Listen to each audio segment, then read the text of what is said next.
नमस्कार मित्रांनो, मी प्रतीक जाधव. आज आपण पाहणार आहोत की आधार सीडिंग कशा प्रकारे ऑनलाईन घरबसल्या कशा प्रकारे होते ते आपण आज बघणार आहोत.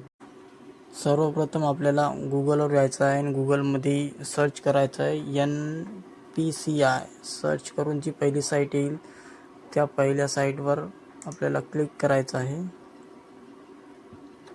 त्यानंतर यामध्ये भरपूर सुविधा देण्यात आलेल्या आहे. आपल्याला कस्टमरवर क्लिक करायचं आहे आणि खाली बघायचं आहे, हे बघा, भारत आधार पेमेंट, यावर क्लिक करायचं आहे आणि थोडा वेळ वेट करायचा आहे. थोडा लोडिंग घेत आहे.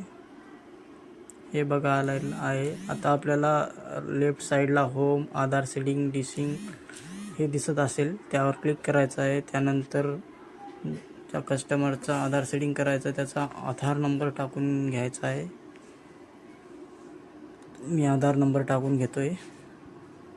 त्यानंतर सीडिंगवर क्लिक करायचं आहे.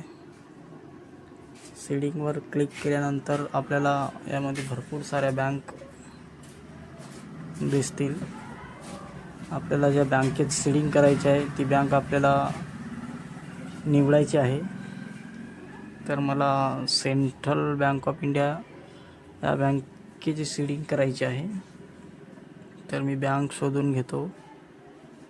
Central bank of India me select केली. त्यानंतर इथं 3 ऑप्शन दिलेले आहेत: फ्रेश सीडिंग, त्यानंतर movements, same bank with another account, म्हणजे त्याच बँकेमध्ये दुसरं तुमचं अकाउंट असेल तर ते ऑप्शन घेऊ शकता. नाहीतर तिसरं from one bank to other bank, म्हणजे आपल्याला स्टेट बँकेतून सेंट्रल बँकेमध्ये सीडिंग करायची असेल तर तिसरं ऑप्शन आपल्याला घ्यावं लागेल. आणि फ्रेश जर आधी कोणतंच झालं नसेल तर फ्रेश सीडिंग घ्यावं लागेल.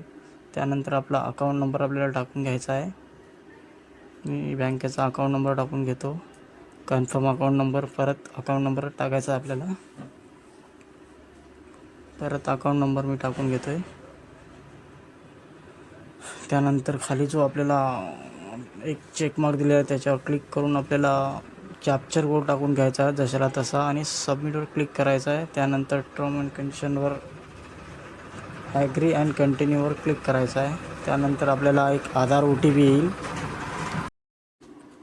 आधार OTP आल्याच्यानंतर आपल्याला आधार OTP टाकून घ्यायचा आहे आणि कन्फर्मवर क्लिक करायचं आहे. बस एवढंच करायचं आहे. हे बघा, एवढं झालं. आपली आधार सेटिंग सक्सेसफुली स्टेट बँकमधून सेंट्रल बँकमध्ये झालेली आहे. व्हिडिओ आवडल्यास लाईक करा, फॉलो करा, सबस्क्राईब करा.